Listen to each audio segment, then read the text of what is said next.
Welcome to city cable news. బులెటిన్లో ముందుగా headlines. Sircilla పట్టణంలోని శ్రీ హరిహర పుత్ర అయ్యప్ప స్వామి ఆలయంలో ఘనంగా మహాపడిపూజ కార్యక్రమం. మహాపాదయాత్ర స్వాములకు ఆలయ కమిటీ ఆధ్వర్యంలో ఆత్మీయ సత్కారం. తంగలపల్లి శ్రీ లక్ష్మీ నరసింహస్వామి ఆలయ నూతన కమిటీ ఎన్నిక.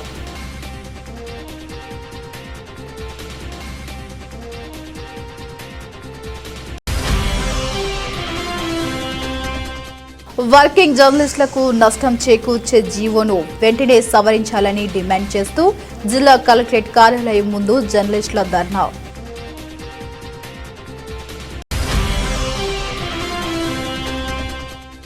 సిపిఐ పార్టీ కార్యాలయంలో బద్దం ఎల్లారెడ్డి 46వ వర్ధంతి వేడుకలు.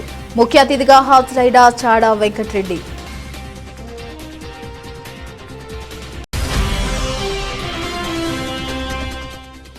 ఆశా వర్కర్లకు ప్రభుత్వం ఇచ్చిన హామీలను నెరవేర్చాలని కోరుతూ సిఐటియు ఆధ్వర్యంలో కలెక్టరేట్ కార్యాలయం ముట్టడి. సిరిసిల్ల పట్టణంలోని శ్రీ హరిహర పుత్ర అయ్యప్ప స్వామి ఆలయంలో ఈరోజు మండల పూజ కార్యక్రమం శ్రీ రాజా విద్యాసాగర్ గురుస్వామి ఆధ్వర్యంలో జరిగింది. అయ్యప్ప స్వామి ఊరేగింపు పురవీధుల గుండా స్వామివారి ప్రయాణం కొనసాగింది. అయ్యప్ప స్వామి ఆలయంలో ఈరోజు మండల పూజ కార్యక్రమం అద్భుతంగా జరిగింది. సిరిసిల్ల నుండి శబరిమలై వరకు 1350 కిలోమీటర్లు మహాపాదయాత్ర చేసినటువంటి స్వాములకు సన్మానం ఆలయ కమిటీ ఆధ్వర్యంలో నిర్వహించారు. హరిహర సుతుడైన అయ్యప్ప స్వామి మహాపడిపూజ కార్యక్రమాన్ని తిలకించేందుకు భక్తులు వందలాదిగా తరలివచ్చారు. పదునెట్టబండి జ్యోతి ప్రజ్వలతో స్వామియే శరణయ్యప్ప అంటూ భక్తులు చేసిన నినాదాలతో ఆలయం మారుమోగింది. సిరిసిల్ల డీఎస్పీ నాగేంద్రాచారి ప్రత్యేక పూజలు నిర్వహించారు. ఆలయ కమిటీ సభ్యులు వారి కుటుంబాన్ని సాలువతో సత్కరించారు. ఈ కార్యక్రమంలో ఆలయ కమిటీ కార్యదర్శి గడ్డం భగవాన్, ప్రయాకర్ రావు, మధు గురుస్వామి, దుబ్బా విశ్వనాథం గురుస్వామి, సుంకనపల్లి మధు, బండారి మల్లేశం స్వామి, వేముల ప్రకాశ్ స్వామి, పోలు శ్రీనివాస్ స్వామి, చింద మధుస్వామి, మహేష్ స్వామి, అయ్యప్ప ఆలయ ధర్మకర్తలు, అయ్యప్ప ఆలయ అర్చకులు, రమేష్ పండితులు తదితరులు పాల్గొన్నారు. నువ్వు ఎంత సేవ చేసుకుంటే ఆయన అంత కరుణిస్తాడు. అది గుర్తుపెట్టుకోండి. ఇక్కడేదో పూజలు చేస్తే ఏదో జరుగుతుందని కాదు. స్వామి సంకల్పం అనేది మాలబడది. దాన్ని కాపాడుకునే ప్రయత్నం చేయాలి. జనరల్గా ఏం చేస్తారంటే ఏ చిన్న ఆటంకం వచ్చినా తీసేస్తారు. ఆ భావన ఉండద్దు. స్వామివారి మాలబడు సుకృతం కాబట్టి దాన్ని కాపాడుకోవడం కూడా మన బాధ్యత. అదేవిధంగా మాకు ఈ అంటే గత నెల 16వ తేదీన స్టార్ట్ అయిన అన్నదాన కార్యక్రమం ఇంకా జరుగుతుంది. ఇవాళకి 41వ రోజు. ఆ రోజు మనం ధ్వజారోహణం చేశాము. ఆ రోజు భిక్ష స్టార్ట్ అయిందంటే జనవరి 12 దాకా కూడా సాధ్యమైనంత వరకు భిక్ష. ఇట్టి భిక్ష కార్యక్రమానికి సహకరించినటువంటి ఏ విధంగా సహకరిస్తారు భిక్ష కార్యక్రమానికి? వస్తు రూపము, ధన రూపం ఎదుర్కొంది. కానీ ఈసారి శోచనైన విషయం ఏంటంటే నాకు ఇంతవరకు 3.5 క్వింటాలు మాత్రమే వచ్చినాయి డొనేషన్. 3.5 క్వింటాలకు 41 రోజు భిక్ష ఎట్లా పెడతారు? ఏం పెడతారు? ఎట్లా పెడతారు? గత 24 సంవత్సరాలు జరుగుతుంది కార్యక్రమం. ఈసారి మటుకు అందరు నిరుత్సాహంగా ఉన్నారు. మార్కెట్లో డబ్బులు లేవు, స్వాములకు డబ్బులు లేవు. ఎప్పుడూ ఎవరు అడిగితే పెట్టకుండారు. మనం అడగడం బంద్ చేసుకున్నాం. మాకేంది, మేమెందుకు అడగాలని. అది బంద్ చేసుకోండి. కాస్త ఇప్పుడైనా జాగృతంగా అండి. నెక్స్ట్ ఫిబ్రవరిలో అంటే వచ్చే ఫిబ్రవరి లోపల మన స్వామివారికి 2వ కుంభాభిషేకం 24 ఏళ్ళు కంప్లీట్ అయ్యి 25వ సంవత్సరంలో ప్రవేశిస్తాడు. రజతోత్సవ సందర్భంగా కుంభాభిషేక కార్యక్రమం ఉంది. ఇటు కార్యక్రమంలో స్వాములే కాకుండా ఎవరైనా పాల్గొనవచ్చు. ఈ సందర్భంగా ఏంటంటే 1008 కలశాలతోని స్వామివారి శిఖరానికి, లలితమ్మ శిఖరానికి, లక్ష్మీనారాయణ శిఖరానికి ఏం చేస్తారు? కలశంతో నీళ్లు పోస్తారు. ఇట్లాంటి అవకాశం వల్ల 12 ఏళ్ళకే వస్తుంది. కాబట్టి మీరు మీతో పాటు మీ కుటుంబ సభ్యులు, వేరే వాళ్ళు కానీ, బంధువులు కానీ ప్రోత్సహించి దాదాపు 1000 కలశాలు అమ్మగలరని కోరుతున్నాం. ఒక్కొక్క కలశం ధర 1000 రూపాయలు. ఇది ఇప్పుడు ఒక్క స్వామి ముగ్గురు తెస్తే సరిపోతుంది. నాకు 300 మంది 400 మంది ఉన్నారు. ఒక్కసారి ముగ్గురు తేలేరా? 10 తెచ్చుకొని తెచ్చిన ఎవరు 3000 ఖర్చు మొహమాట పెట్టడంలో లేదు. వాళ్ళు చేసిపోయి ఇంకో పక్కలతో గట్టిగా అయిపోతుంది. అట్లా మనసు చేసుకొని ఈ కార్యక్రమాన్ని సక్సెస్ చేయాలని కూడా కోరడం జరుగుతుంది. అంతేకాకుండా ప్రతి సంవత్సరం అన్నిటికి అడుగుడే అనుకుంటే ఇప్పుడు ఏం అడగకుండా అయిపోయింది. బంగారం 130 140 1,40,000 తులం అయితే ఏం కొనాలి, ఎవరు ఇవ్వాలి? నాకు స్వామికి కూడా ఇప్పుడు ఇబ్బంది వచ్చింది. నాకు తెలిసి ఒక బాలకృష్ణ గారు ఉన్నారు, వాళ్ళు ఒక 11,000 ఇచ్చారు. తర్వాత ఒక 5,000 ఎవరు ఇచ్చారు? వర్లకొండ సాయి. ఇంకోరని ఇచ్చిరా? నువ్వే 16,000కి ఏమొస్తుంది? ఏం చేయాలి ఆయనకు? నేను అది ఆయనకి ఎరక, మీకు ఎరక. వట్ల వీరాచార్య గారి మట్టుకు 0.600 mg అంటే 1/2 గ్రామ్ ఇచ్చారు. 1/2 గ్రామ్ అయినా ఎంత అవుతుంది? 7,000 అవుతుంది. 10 గ్రామ్స్ అంటే. కాకపోతే జనవరి 14 నాడు ఉంది కాబట్టి జ్యోతి కొందరికి డౌట్ ఉంది. 15 సంక్రాంతి జ్యోతి 14 కానీ 14 నాడే జ్యోతి సన్నిధానాలు కానీ ఇక్కడ కానీ జ్యోతి ఉంటుంది. ఆ కార్యక్రమంలో పాల్గొనే ముందు మీరు తలా కొంత కానీ ఎవరని ఇవ్వచ్చు స్వామివారికి. ఆ రోజు వరకు పావులు ఎత్తు పెడతావా, అర్ధకులం పెడతావా, ఎంత పెడతామనేది తెలియదు. కాబట్టి దానికి కూడా మీ వద్ద నుండి నేను ధన రూపేణ బంగారం రూపేణ ఆశించడం జరుగుతుంది. స్వామి ప్రోత్సాహం అనేది ఎక్కువ ఏదో నేను ఖచ్చితంగా ఎట్లా డిక్టేట్ చేసి ఇచ్చేది మనిషికి 1,000-2,000 అని చెప్పడం లేదు. కాస్త హృదయం పెట్టి ఆలోచించి చేయడం కంటే కోరడం జరుగుతుంది. స్వామి ఈసారి మనకు టెక్స్టైల్ పార్క్ వాళ్ళు ప్లస్ వాళ్ళ టెక్స్టైల్ పార్క్ ఫెడరేషన్ వాళ్ళు కలిసి మనకు అన్నదానానికి 1,00,000 రూపాయలు సహకరించారు. కాబట్టి వారి తరఫున అన్నందా స్వామి గారిని మెట్లకాడికి రావాలని ఆహ్వానిస్తున్నాను.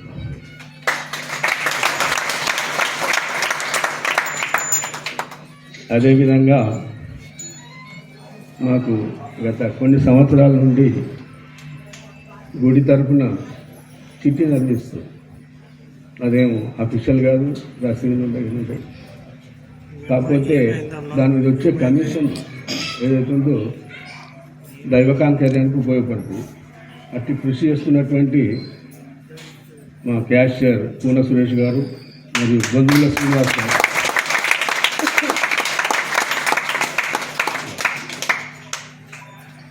ఇకపోతే నాకు చేదోడుగా వాదోడుగా ఉంటూ అన్ని పూజల్లో తిరుమలలో సహకరిస్తున్నటువంటి విశ్వనాథం గురుస్వామి గారు కూడా. ఇది ఎందుకు చెప్తున్నా అంటే మీరు సేవ చేస్తే ఈ భాగ్యం మీకు కూడా ఉంటుంది. అర్థమైందా? మీరు ఇవ్వండి, లేకుంటే ఉపయోగాలు తెచ్చి ఇవ్వండి. 1,00,000 ఇస్తే ఎందుకు ఉపయోగపడుతుంది చెప్పండి. పోనీ ఇప్పుడు 3 లక్షలు ఇప్పుడు ఇంత అన్నదానం జరిగిందా 40 రోజులు? ఎంతో కొంత మన దగ్గర ప్రోత్సాహం రావాలి. దానికోసం ఇస్తారు, డొనేషన్ ఇస్తున్నారు, కొందరు ఇస్తారు. పేర్లు రాసిన వాళ్ళ దాకా సగం మంది ఇస్తలేరు. ఇప్పుడు ఆ పేర్లు మలిపేస్తారు, ఎవరు బాధపడకండి.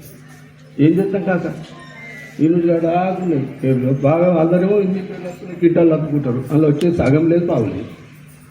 దాని పేర్లు రాసేందుకు ఏం చేసు? ఎప్పుడన్నా వాళ్ళు చూసి ఇస్తారేమో అనుకున్నా.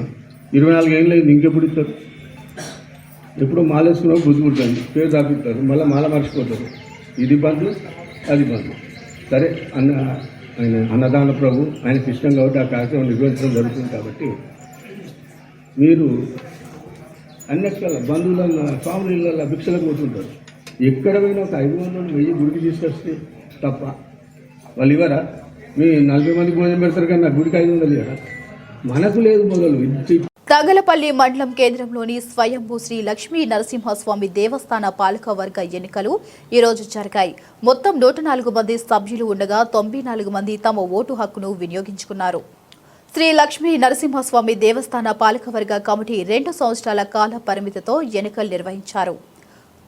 అధ్యక్షులుగా బండి చైతన్య, ఉపాధ్యక్షులుగా ఎగుమామిడి వెంకట రమణారెడ్డి, కోడం రమేష్, బత్తిని మల్లేశం, సామల గణేష్, శ్యామల రమేష్, ప్రధాన కార్యదర్శి రాపల్లి ఆనందం, కోశాఖ అధికారులు సుధాల కరుణాకర్, ఆసాని లక్ష్మారెడ్డి, సంయుక్త కార్యదర్శిగా బచ్చా విజయ్, కార్యం జగత్, సాంస్కృతిక కార్యదర్శులుగా పడిగల రాజు, జూకంటి శివశంకర్, ప్రచార కార్యదర్శులుగా చెన్నమనేని ప్రశాంత్, యడమల శ్రీధర్ రెడ్డి, కార్యవర్గ సభ్యులుగా యడమల బాలరెడ్డి, రంగు అంజయ్య, కొండన్నపేట ఆంజనేయులు, జిందం సంతోష్, దొందడి రమేష్, విశ్వనాథుల రమేష్, పరికిపండ్ల రమేష్లు ఎన్నికయ్యారు.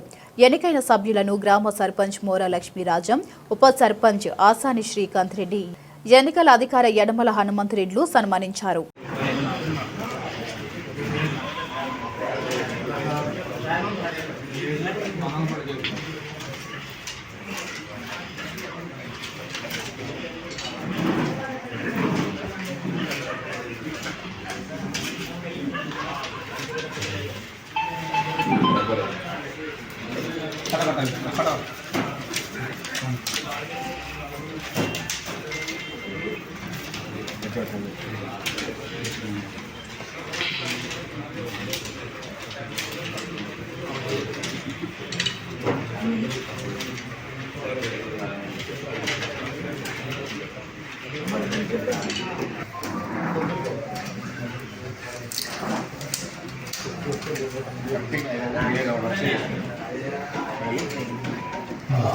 Gracias.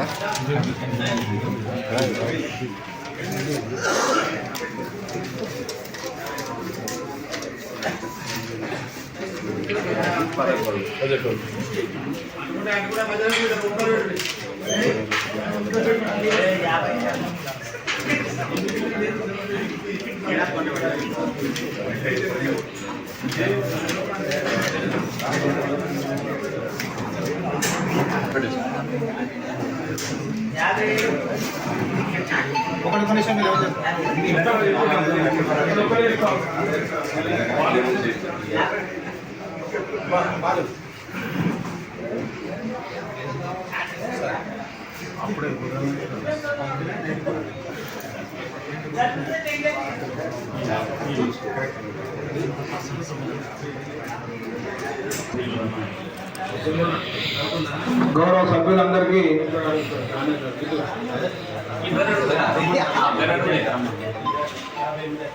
మీ యొక్క 2 అనుచరులు ఉన్నారు.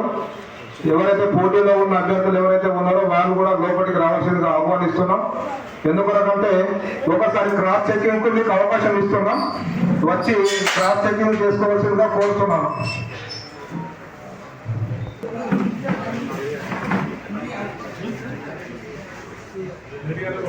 మోహన్ గారు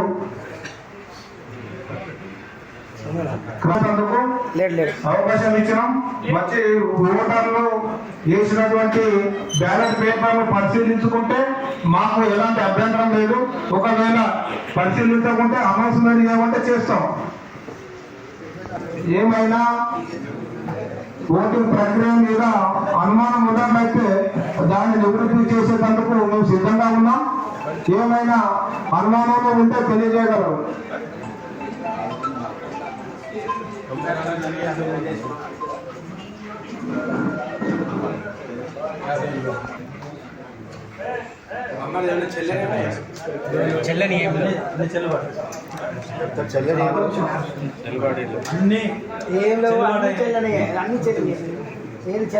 మనకు 94 ఓట్లు పోలైనాయి.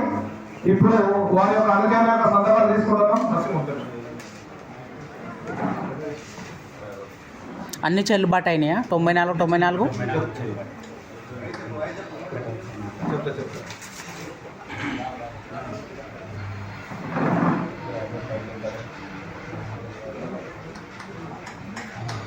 మనకు 94 ఓట్లు పోలైనాయి. ఇందులో చెల్లని ఓట్లు ఏమి లేదు. మొత్తం 94. మన అధ్యక్ష స్థానానికి పోలైన ఓట్లు 94. అందులో మోరా రాజు 36 ఓట్లు సాధించాడు. అదేవిధంగా బండి చైతన్య 55 ఓట్లు, 58, 36,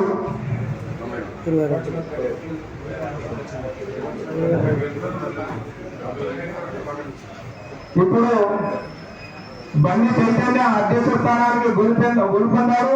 అతని యొక్క ఓట్లు 58.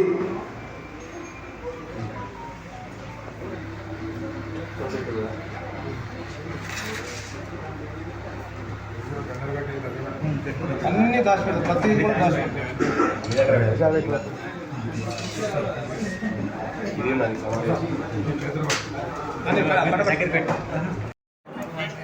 2 సంవత్సరాలకు ఒకసారి జరిగే ఎన్నికలలో ఏమైనా లోటుపాట్లు ఉంటే అందరూ సవరించుకుంటారని చెప్పి ఆశిస్తూ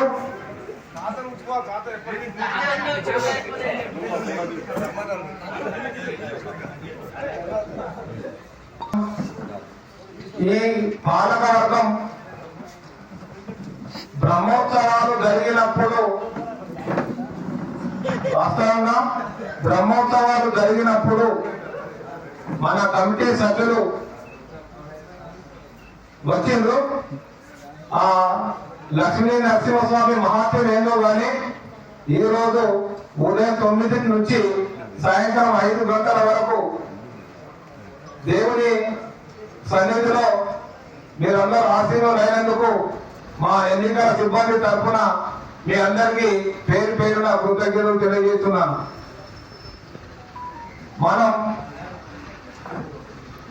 108 మంది సభ్యులం ఉన్నాం. మొన్న జరిగినటువంటి బ్రహ్మోత్సవాలు ఏ విధంగా జరిగినాయో అంతకంటే రెట్టింపు ఉత్సాహంతో మన తంగలపల్లి లక్ష్మీ నరసింహస్వామి ఉత్సవాలు జరుపుకుంటే మన పరిసర గ్రామాలు కాదు, ఎక్కడి నుండో వచ్చే విధంగా మన బంధువులు ఉన్నారు, మన స్నేహితులు ఉన్నారు, వివిధ ప్రాంతాల్లో నివసించే తెలిసిన వారు ఉన్నారు. వారందరికీ కూడా ఒకటే అంటే మా సభ్యులకు విజ్ఞప్తి ఏంటంటే మా నరసింహస్వామి గుడి చాలా పవిత్రమైనది, మహోన్నతమైనది అని ఒకసారి దర్శించుకోమని చెప్తే వారు వచ్చి దర్శించుకుంటే మహాత్ముడు దేవుని మహాత్మ్యం వారికే తెలిసి వస్తారు. కాబట్టి మీరందరూ కూడా మన బంధువులను, మన స్నేహితులను, తెలిసిన వారిని అందరినీ ఒకసారి ఈ దేవుని సన్నిధిలోకి తోడ్పరుచుకుందాం. మనందరం కూడా దేవుని ఆశీస్సులు తీసుకుందాం. ఈ గుడిని ఇంకా సర్వోన్నతంగా తీర్చిదిద్దడమే ఈ ముందున్నటువంటి పాలక వర్గానికి 2 సంవత్సరాల అవకాశం మన భగవంతుడు కల్పించాడు. మీరు ఏ విధంగానైతే మీ అనుకున్నారు, ఏ విధంగానైతే అనుకొని ఈ పాలక వర్గంలోకి సభ్యులుగా చేరారో అంతకంటే రెట్టింపు ఉత్సాహంతో ఈ గుడిని బాగు చేస్తారని చెప్పి నా తరఫున, మా ఎన్నికల సిబ్బంది తరఫున నేను కోరుతున్నాను. మీరందరూ కూడా మనం అంటే ఎవరు కూడా లాభాపేక్ష కానీ మనకు పార్టీలకు అతీతంగా ఇందులో పనిచేస్తున్నాం. అదే రెట్టింపు ఉత్సాహంతో పనిచేసినట్లయితే ఇంకా ఈ గుడి చాలా అభివృద్ధి చెందుతుందని చెప్పి నా మనస్ఫూర్తిగా భగవంతుడి సన్నిధిలో నేను కోరుకుంటున్నాను. మీరందరూ కూడా గెలిచిన సభ్యులందరూ కూడా దయచేసి ఇక్కడ మన కుర్చీలు వేస్తాం, అందరూ వచ్చి పూలమాలతోటి ఇంటికి పోవాల్సిందిగా, అంటే ఇంటికి అంటే పూలమాల దండలతో అలంకరణ చేస్తాం మా ఎన్నికల సిబ్బంది. మీరందరూ కూడా ఎటు పోకుండా ఒక 2 నిమిషాలు 5 నిమిషాలు దండలు వస్తున్నాయి. వచ్చిన తర్వాత మీ యొక్క అమూల్యమైనటువంటి సందేశాలు మొదలే ఉండే, కాకపోతే ఏంటంటే ఒకసారి మీ యొక్క అమూల్యమైనటువంటి సందేశాలు ఇదే రోజు తొలి రోజు మళ్ళా 2 సంవత్సరాలు అంటే డిసెంబర్ 2025 వరకు మీరు కొనసాగుతారు. కాబట్టి మీ యొక్క ఎజెండా ఏ విధంగా ఉంటుంది, మీ ఎజెండాలో ఏ అంశాలు తీసుకుందాం, మన ఉత్సవాలు ఏ విధంగా జరుపుతాం. ఇప్పుడు ఈ డిసెంబర్ 30వ తారీఖు నాడు వైకుంఠ ఏకాదశి ఉన్నది, 3వ తారీఖు నాడు పౌర్ణమి ఉన్నది, జనవరి 15వ తారీఖు నాడు గోదాదేవి కళ్యాణం ఉన్నది. ఈ విధంగా కొన్ని కార్యక్రమాలు తీసుకొని అన్నింటినీ ముందరకు తీసుకపోతే ప్రజలు కూడా దీనికి ఆకర్షితులై చాలా మంది వచ్చే అవకాశం ఉంటుంది. కాబట్టి మీ యొక్క అమూల్యమైనటువంటి సందేశాలు ఇవ్వవలసిందిగా ఆహ్వానిస్తున్నాం. ఎవరైనా భక్తులు అదే మన వచ్చినటువంటి స్నేహితులు కావచ్చు, సభ్యులు కావచ్చు, ఎవరైనా వచ్చి వారి యొక్క సందేశాన్ని ఇవ్వవలసిందిగా కోరుతున్నారు. మన శ్రీ లక్ష్మీ నరసింహస్వామి గ్రూప్ లో ఈ గుర్తులను పంపించడం జరిగింది. ఒకసారి వాట్సాప్ ఓపెన్ చేసి మన గ్రూప్ చూసినట్లయితే గుర్తులు ఇద్దరికి కేటాయించడం జరిగింది. ఒకటి మొదటి గంట, రెండవది శంఖం. దయచేసి గమనించగలరు. మొదటిది ఫస్ట్ నెంబర్ బండి చైతన్యం గౌడ్ గంట గుర్తు, రెండవది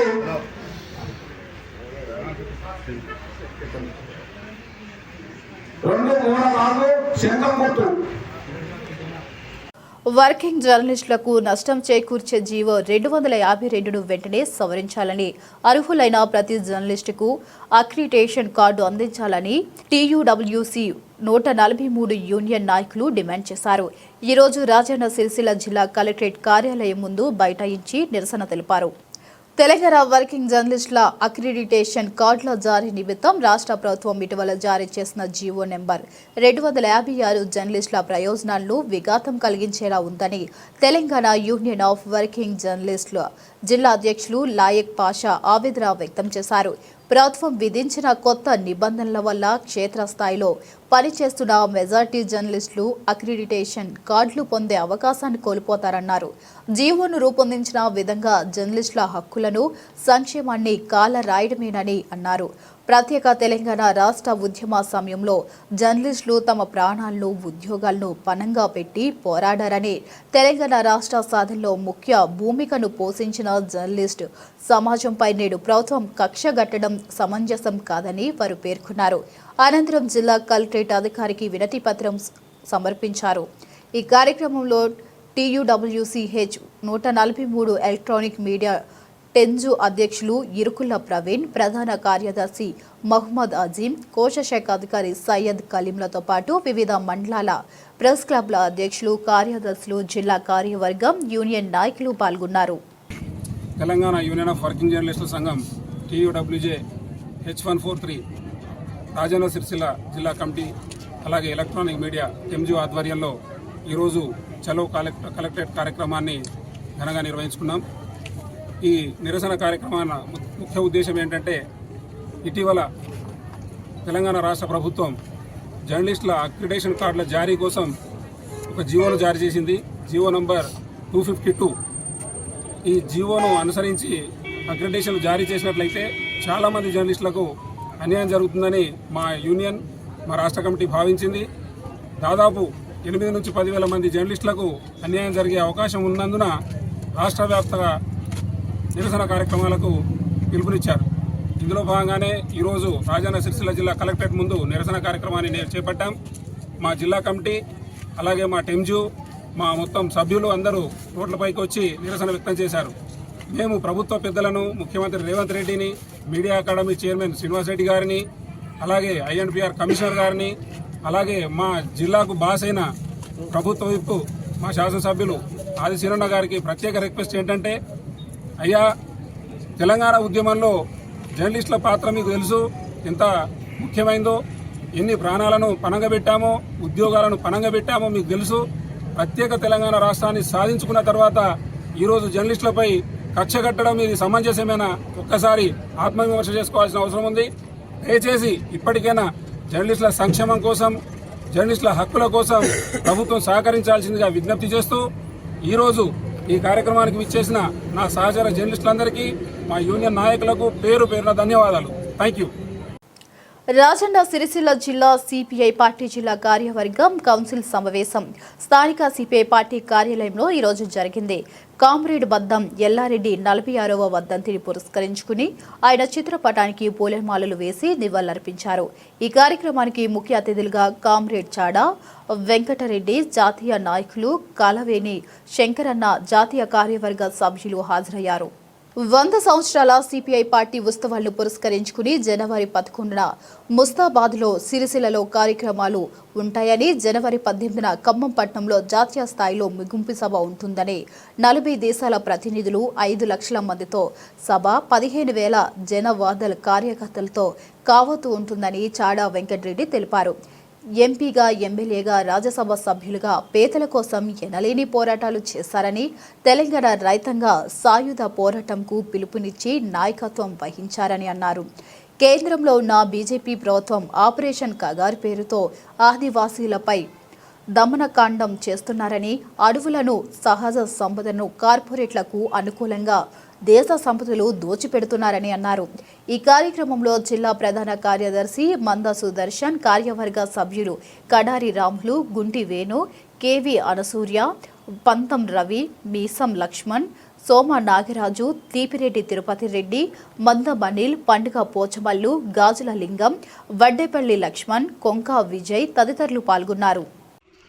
ఈ దేశంలో నరేంద్ర మోడీ ప్రభుత్వం అధికారంలోకి వచ్చిన తర్వాత పూర్తిగా మార్క్సిజం సిద్ధాంతాన్ని పునాదుతో పెకిలించాలని, లేకుండా చేయాలని, అది మొట్టమొదట మావోయిస్టుల మీద ప్రయోగించాలని ఆపరేషన్ కగారు పెట్టబోతుంటారు. అమిత్ షా ఊగిలుంటా ఉన్నారు. దాదాపు అంతం అయిపోయింది. మార్చి ఆఖరిలో ఎవరు మిగిలరు అని మావోయిస్టులు అంతం చేస్తాను వల్ల చోట జరుగుతూ ఉంది, బెదిరింపులు జరుగుతూ ఉన్నాయి. డ్రోన్ల ద్వారా సాంకేతిక పరిజ్ఞానాన్ని ఉపయోగించుకొని దాడులు చేస్తూ మరి ఎక్కడెక్కడ వాళ్ళు ఎన్కౌంటర్ చేస్తూ ఉన్నారు. రెండో వైపున కొంతమంది సరెండర్ పెడతా ఉన్నారు. అయితే అలాగే ఈ అర్బన్ నక్సల్ పేరుతో మరొక ముద్రేసే పరిస్థితులు చేస్తూ ఉన్నారు. కాబట్టి అంటే వాళ్ళ ఉద్దేశం ఏంటంటే ప్రశ్నించే గొంతుకలు ఉండకూడదు, నిలదీసే వాళ్ళు ఉండకూడదు. మనము కమ్యూనిస్టు పార్టీలు మార్క్సిజం సిద్ధాంతం పునాదుల మీద ఉన్నటువంటి పార్టీ ప్రధానంగా ప్రశ్నించే దీన్ని రాజ్యాంగాన్ని అమలు చేయండి, ప్రజాస్వామ్య పద్ధతిలో పనిచేయండి, అలాగే సంపదను అందరికీ పంచాలి. కొంతమంది చేతుల్లోనే సంపద ఉండి కొంతమంది మరి ఉపవాసాలతో లేకుంటే చదువు లేకుండా లేకుంటే ఉపాధి లేకుండా ఎందుకు ఈ దుర్భర పరిస్థితి? డాక్టర్ బిఆర్ అంబేద్కర్ రచించిన రాజ్యాంగాన్ని అమలు చేయమనేది ప్రధానంగా సిపిఐ మరి మొదటి నుంచి కోరుతున్నది. 100 ఏళ్ల సందర్భాన్ని కూడా ఈ దేశ ప్రజలందరూ కూడా మరొకసారి విజ్ఞప్తి చేస్తున్నది. అంతేకాకుండా ఈ మోడీ ఆగడాలను ఎండగట్టాలంటే, మోడీ దుర్మార్గాలని వాటికి అడ్డుకట్ట వేయాలంటే ఎర్రజెండా పార్టీలన్నీ ఏకం కావాలి.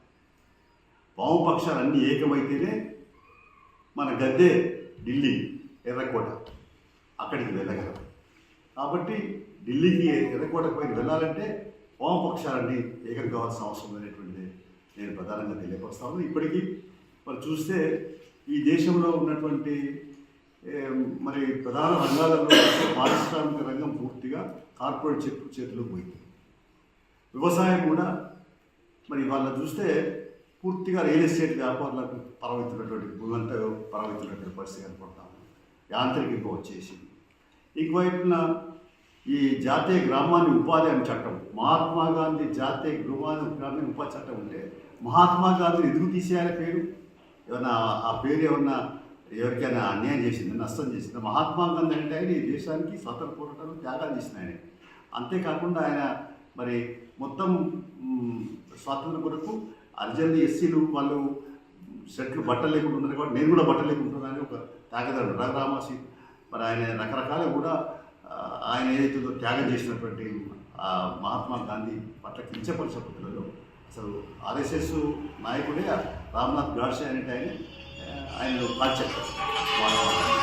ఇవాళ మహాత్మా గాంధీ అంటే వాళ్ళ గిట్టనటువంటి లేకుంటే పట్టనటువంటి పరిస్థితి ఒక కుట్రపూర్తమైన, ఒక దురుద్దేశపూర్తమైన మహాత్మా గాంధీ అంటేనే మనకి మరి భయకంతో పరిస్థితి కాబట్టి అన్యాయం అని దాన్ని పునరుద్ధరించాలని చెప్పి దీనిపైన ప్రజాస్వామ్య ప్రగతిశీల మరి పార్లమెంటుకి కొంత నమ్ముకునే అన్ని శక్తులు కూడా దీనిపైన పెద్ద ఉద్యమించాలి. ఉపాధి హామీ చట్టం పేరు తర్వాత ఇప్పుడు ఇంకా చట్టంలో కూడా ఎట్లా పాలసీ అంటే కేంద్రం ఇప్పటిదాకా 90% భరిస్తే ఖర్చు, దాన్ని అయ్యే కూలీలకు ఇచ్చే డబ్బులు 10% రాష్ట్రం ఇచ్చేది. ఇప్పుడు 60% కేంద్రం, 40% రాస్తారు. అంటే ఏ రాష్ట్రం కూడా సరిగ్గా నిర్వహించాడు.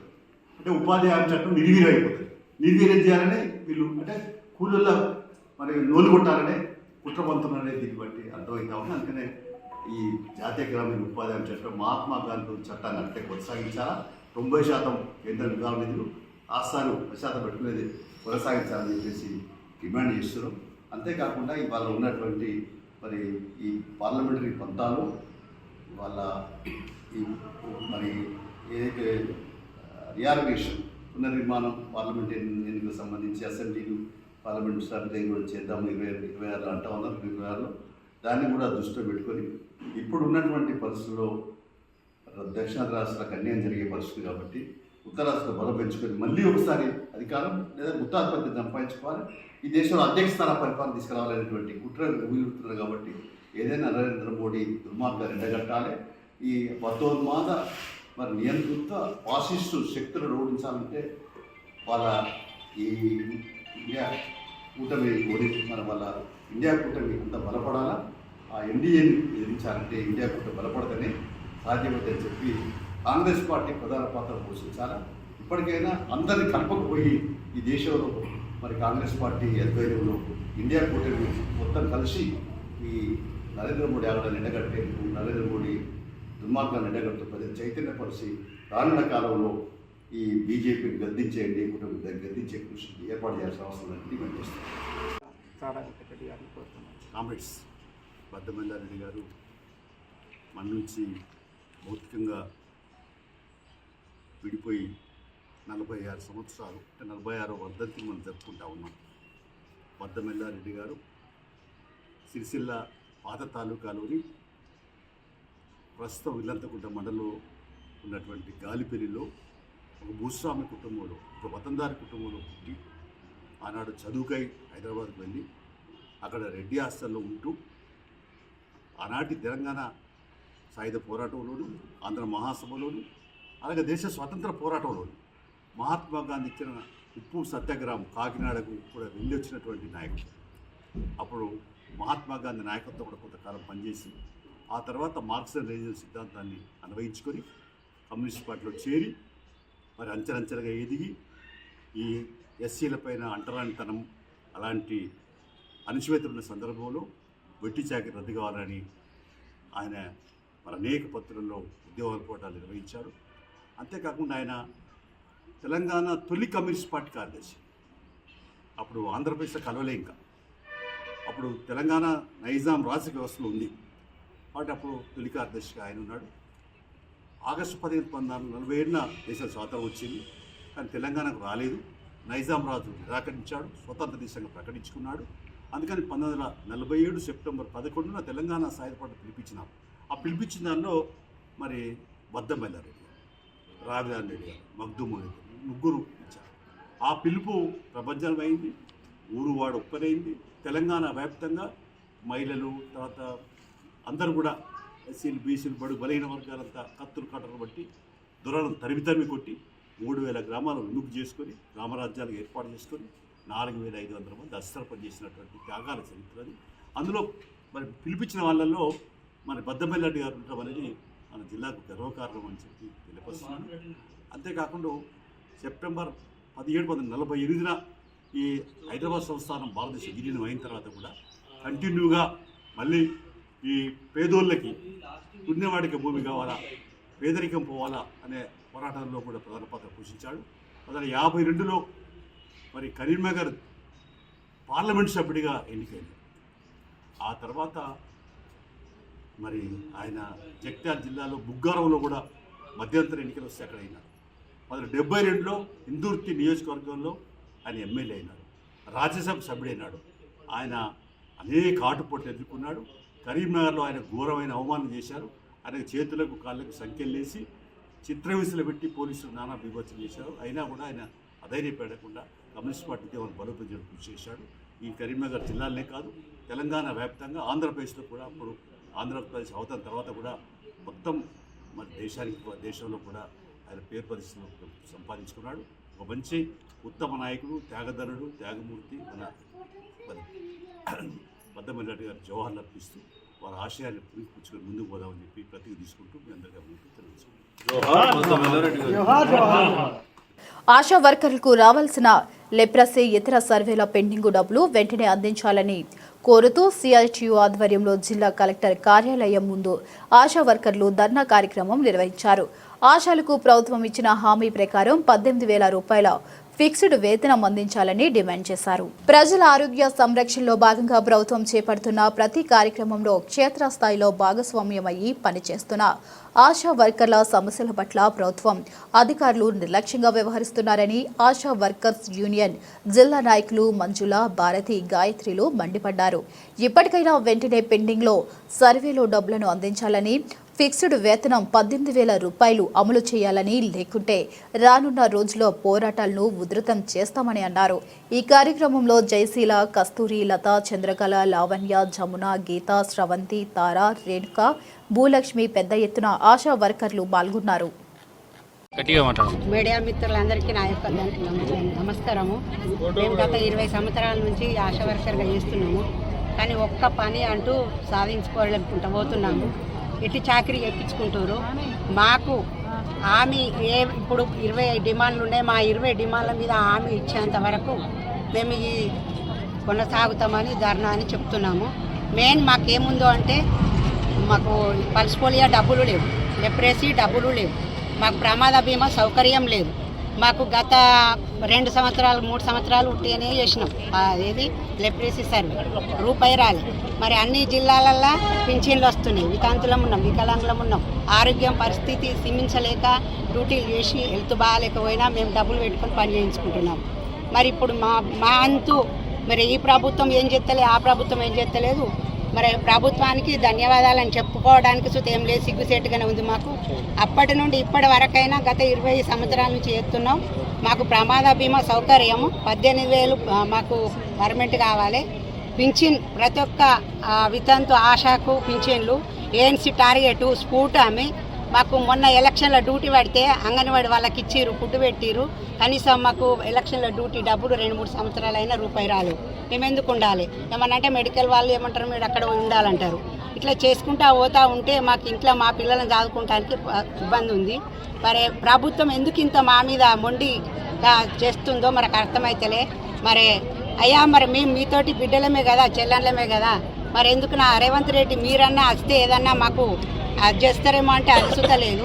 మరి గత 10 సంవత్సరాల నుంచి వాళ్ళేం చేయలేరు, మీరన్నా ఈ 2-3 సంవత్సరాల నుంచి మమ్మల్ని ఒకటి గుర్తించి దయచేసి మీడియా మిత్రుల వాళ్ళకు సుతా మాట్లాడే మాటలు పైకి పోగాలని కోరుకుంటున్నాం. ఆశా వర్కర్లకు రావాల్సిన పెండింగ్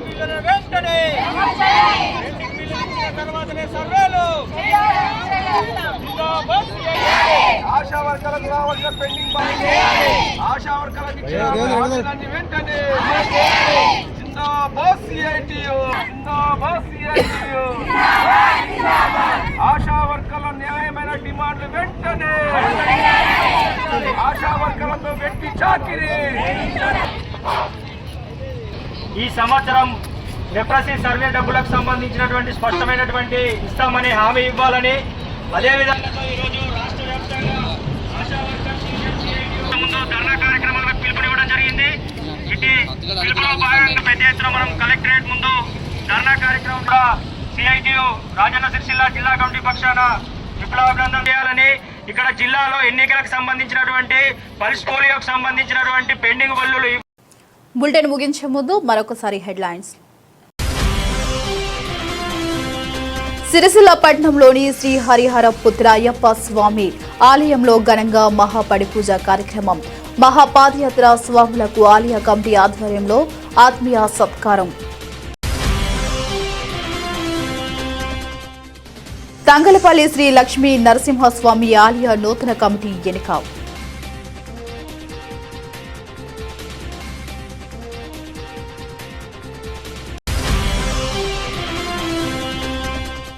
వర్కింగ్ జర్నలిస్టులకు నష్టం చేకూర్చే జీవోను వెంటనే సవరించాలని డిమాండ్ చేస్తూ జిల్లా కలెక్టరేట్ కార్యాలయం ముందు జర్నలిస్టుల ధర్నా.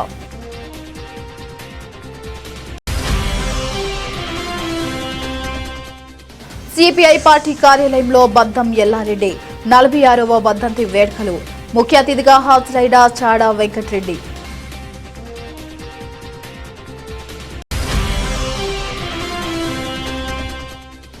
ఆశా వర్కర్లకు ప్రభుత్వం ఇచ్చిన హామీలను నెరవేర్చాలని కోరుతూ సిఐటియు ఆధ్వర్యంలో కలెక్టరేట్ కార్యాలయం ముట్టడి. For more updates, keep watching.